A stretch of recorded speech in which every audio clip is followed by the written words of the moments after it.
బిల్లుల చెల్లింపుల్లో కమిషన్ల కోసం మంత్రుల మధ్య వాటాల తగాదాలు జరుగుతూ ఉన్నాయి. కాంట్రాక్ట్ల కోసం డిపార్ట్మెంట్లే మారుస్తూ నిన్నటిదాకా ఎండోమెంట్ డిపార్ట్మెంట్ టెండర్లు పిలిస్తే రద్దు చేసి R&Bకి ఇస్తూ డిపార్ట్మెంట్లు రద్దు చేస్తూ కాంట్రాక్ట్ల కోసం వాటాల కోసం తగాదాలు జరుగుతున్నాయి. మేమేమో ఈ రాష్ట్ర ప్రజల నీళ్ల కోసం, నిధుల కోసం, ఉద్యోగాల కోసం, స్థానిక వాటా కోసం పోరాడింది బీఆర్ఎస్ అయితే ఇవాళ మీరు మీ జేబులు నింపుకోవడానికి, మీ సొంత వాటాల కోసం, మీ ఆస్తుల కోసం, మీ కబ్జాల కోసం మీరు తగాదాలు పడుతున్నారు. ఇది ఇవాళ రాష్ట్రంలో జరుగుతున్నటువంటి పరిస్థితి. ఇలా అందరినీ బెదిరింపులే. పారిశ్రామికవేత్తల్ని బెదిరిస్తున్నారు, రియల్ ఎస్టేట్ వ్యాపారులను బెదిరిస్తున్నారు, సినిమా ఇండస్ట్రీని బెదిరిస్తున్నారు, కాంట్రాక్టర్లను బెదిరిస్తున్నారు, భయభ్రాంతులకు గురి చేస్తున్నారు. ఇలా రాష్ట్రం పరిస్థితి కూడా ఏమైపోయిందంటే మీ యొక్క తప్పిదాల వల్ల, ఇది మాది కాదు, ఇది గవర్నమెంట్స్ అయితే గత 8 సంవత్సరాల్లో టీఎస్ ఐపాస్ వచ్చిన తర్వాత గత 8 సంవత్సరాల్లో అతి తక్కువ ఇండస్ట్రీసు, అతి తక్కువ ఇన్వెస్ట్మెంటు రేవంత్ రెడ్డి కాలంలో వచ్చింది. 2024-25 సంవత్సరంలో కేవలం 2049 ఇండస్ట్రీలు, 50,000 కోట్ల పెట్టుబడులు మాత్రమే వచ్చాయి. ఎవర్ లోయెస్ట్ టీఎస్ ఐపాస్ ఏర్పడ్డ తర్వాత ever lowest investment in the state of Telangana. అతి తక్కువ పరిశ్రమలు, అతి తక్కువ ఇన్వెస్ట్మెంటు. ఇది మీ ఘనకార్యం. ఇప్పుడు ఆనాడు బీఆర్ఎస్ ప్రభుత్వము, కేసీఆర్ గారు, కేటీఆర్ గారు, మేము ఆ రోజు పారిశ్రామికవేత్తలకు రెడ్ కార్పెట్ వేశాం. టీఎస్ ఐపాస్ తీసుకొచ్చి సింగిల్ విండో విధానంలో అనుమతులు తెచ్చాం. దేశానికి మార్గదర్శకంగా నిలిపి ఈ రాష్ట్రాన్ని ఇన్వెస్ట్మెంట్లకు నిలయంగా మార్చాం. పెద్ద ఎత్తున నిరుద్యోగ యువతకు ఉపాధి, ఉద్యోగ అవకాశాలు కల్పించాం. కానీ మీరేం చేస్తున్నారు? వ్యాపారవేత్తలకు తుపాకులు పెడుతున్నారు. మీరు రేవంత్ రెడ్డి గారు ఇవాళ గన్ కల్చర్ని తీసుకొచ్చారు రాష్ట్రంలో. మీరేమో వ్యాపారవేత్తలకు తుపాకులు పెట్టి అక్రమ వసూళ్లకు మీరు పాల్పడుతున్నారు. ఆ రోజు కేటీఆర్ గారు ఒక మంత్రి అని భావించకుండా ఒక వ్యాపారవేత్త, tech Mahindra CEO CP Gurnani గారికి వర్షం పడుతుంటే తానే గొడుగు బట్టి వ్యాపారవేత్తల్ని ఆహ్వానించిన సంస్కృతి మాది. ఈ రాష్ట్రంలో పెట్టుబడులు రావాలని వచ్చినటువంటి పెట్టుబడిదారులకు రెడ్ కార్పెట్ వేసి వర్షం పడితే గొడుగు బట్టి పెట్టుబడులు తెచ్చిన సంస్కృతి మాదైతే, తుపాకులు పెట్టి వసూళ్లు చేస్తున్న సంస్కృతి మీది. ఈ ఆడికేలు వస్తాయి ఇన్వెస్ట్మెంట్స్. అందుకే ఈరోజు రాష్ట్రంలో పెట్టుబడులు తగ్గిపోయినాయి. గత సంవత్సరంలో ఇండస్ట్రీస్ సంఖ్య తగ్గిపోయినటువంటి పరిస్థితి ఉంది ఈరోజు ఈ రాష్ట్రంలో. అంటే ఇంత దుర్మార్గంగా ఈరోజు మారిపోతూ ఉంది. ఇది ఇంకోటి, ఇది మేం చెప్తున్నది కూడా కాదు కదా. నేను స్వయంగా ఒక మంత్రి గారి కుమార్తెనే స్పష్టంగా చెప్పారు.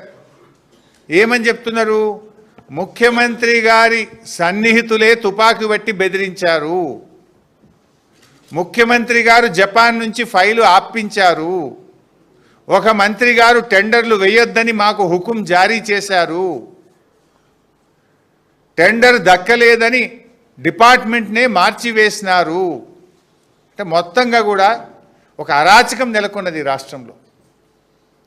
ఇలా ఇంత జరుగుతూ ఉంటే బీజేపీ కేంద్ర ప్రభుత్వం ఎందుకు మౌనంగా ఉందో మాకైతే అర్థమవుతలేదు.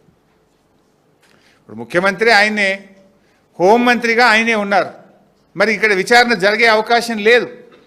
ముఖ్యమంత్రే తుపాకీ పంపిండని, ముఖ్యమంత్రి సన్నిహితులే తుపాకీ బట్టి బెదిరిస్తున్నారని, ముఖ్యమంత్రి గారే తన తమ్ముళ్ళ కోసం ఫైళ్లు ఆపారని, సహచర మంత్రే టెండర్లు వేయొద్దని హుకుం జారీ చేశారని చెప్తుంటే దీని మీద విచారణ జరగాలి కదా.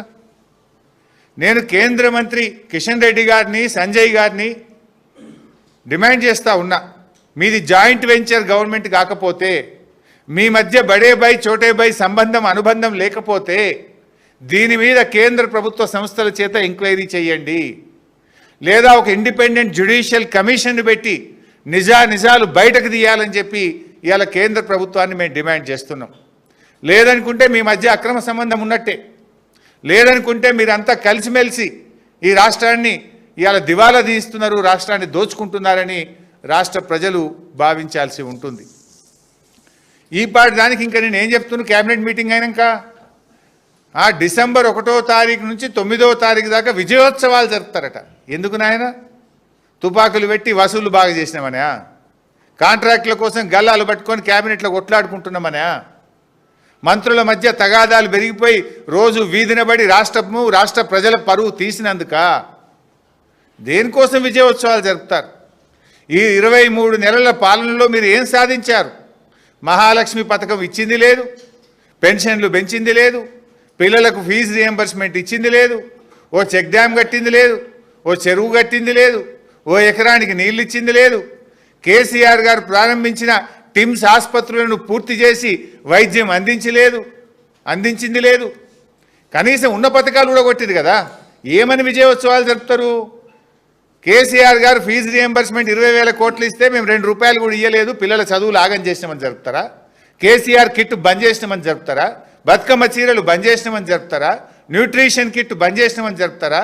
దళిత బంధు పథకం ఆపివేసినామని జరుపుతారా? గొర్రెల పంపిణీ పథకం నిలిపివేసినామని జరుపుతారా? హైదరాబాద్లో ఒక ఇల్లు కట్టలేదు కానీ హైడ్రా పేరిట వేలాది ఇండ్లు నేలమట్టం చేసినాం, పేదల బతుకులు కూల్చినామని చెప్పి విజయోత్సవాలు జరుపుతారా? దేనికోసం విజయోత్సవాలు జరుపుతారు? కట్టిన ఇల్లు పెట్టిన పొయ్యిలాగా ఈ రాష్ట్రాన్ని మీకు ఇచ్చాం. అద్భుతమైన రాష్ట్రం, పెట్టుబడులకు స్వర్గధామంగా. ఇలా అద్భుతమైన రాష్ట్రాన్ని మీ చేతుల్లో పెడితే ఇలా ఆగం చేసింది కదా రాష్ట్రాన్ని మీరు. విద్యార్థులను, రైతులను, మహిళలను, నిరుద్యోగులను, అవ్వాతాతల్ని అందరినీ మోసం చేసిండ్రు. అసలు మీరు మోసం చేయని వర్గం ఏదైనా ఉందా? 6 గ్యారంటీలకు దిక్కు లేదు, 420 హామీలకు ఊసే లేదు. ఇంకా విజయోత్సవాలు జరుపుతాము, మేమేందో సాధించినాము. ఏం సాధించిండ్రు? దేనికోసం? ఇలా 2 పంటలకు కేసీఆర్ ఉండగా బరాబర్ కరోనాలో కూడా రైతు భరోసా వచ్చింది. రేవంత్ రెడ్డి ప్రభుత్వం వచ్చినాక 2 పంటలకు రైతు భరోసా ఎగ్గొట్టిండ్రు. కౌలు రైతులకు రైతు భరోసా అని మోసం చేసిండ్రు. రైతు కూలీలకు ఆత్మీయ భరోసా అని చెప్పి పథకాన్ని ప్రారంభించినామని ఫుల్ పేజ్ యాడ్లు ఇచ్చిండ్రు. కానీ ఇవాళ రాష్ట్రం రైతు కూలీలకు రైతు భరోసా దక్కలేదు. చారణ మందికి రుణమాఫీ చేసి భారణ మందికి రుణమాఫీ ఎగ్గొట్టినందుకు ఉత్సవాలు జరుపుతారా? అన్ని పంటలకు బోనస్ అని సన్నవడ్లకు మాత్రమే పరిమితం చేసినందుకు జరుపుతారా?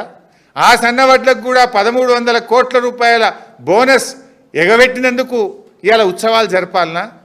కనీసం రైతులకు సకాలంలో యూరియా కూడా అందించకుండా పండగ పూట రైతుల కళ్ళల్లో కన్నీళ్లు పెట్టినందుకు ఉత్సవాలు జరుపుతారా?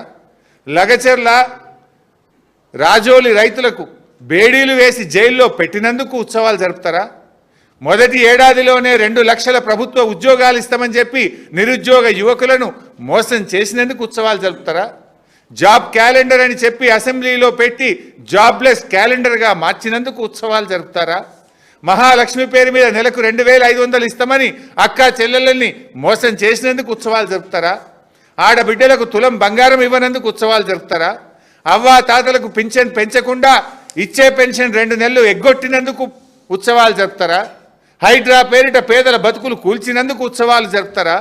మూసీ సుందరీకరణ పేరుతో కమిషన్లు దండుకున్నందుకు ఉత్సవాలు జరుపుతారా? ఎందుకు ఉత్సవాలు జరుపుతావు రేవంత్ రెడ్డి గారు చెప్పును? ఇంకెంతకాలం మోసం చేస్తావు? ఇంకెంతకాలం ఈ రాష్ట్ర ప్రజల్ని మభ్యపెడతావు?